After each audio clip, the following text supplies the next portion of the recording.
I drink too much coffee. You can't grow with 3 sets of 12 to 15 reps. You need more progressive overload doing 6 to 8 rep ranges. Is that correct though? Let's see. Research done in 2014 compared two groups. One of them doing 3 sets of 10 reps and the other one doing 7 sets of 3 reps, and came to the conclusion that both groups gained the same amount of muscle. Another study from 2015 compared yet again two groups of experienced young lifters. One of the groups doing 3 sets of 25 to 35 reps, so a very high rep range, and the other group was doing 3 sets of 8 to 12 reps, and again, same with the other study, both groups experienced similar muscle growth.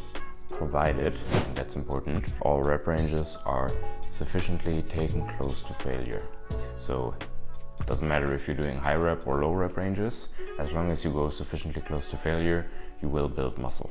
Of course, there are some practical implications on why it makes sense to have a higher rep range and when it makes sense to have lower rep ranges. For example, if you're suffering from an injury, let's say you hurt your shoulders on like a bench press movement, for example, or if you experience pain when doing skull crushers, for example, it might make sense to reduce the weight a little bit and take a lower weight closer to failure.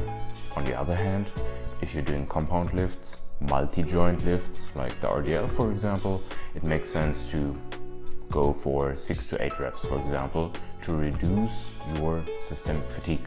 Maybe as another practical advice, I usually aim for most of my working sets for 8 to 12 reps, depending on the exercise that I do.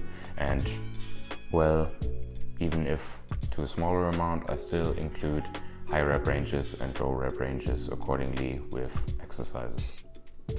Thank you so much for tuning in, guys. See you in the next one.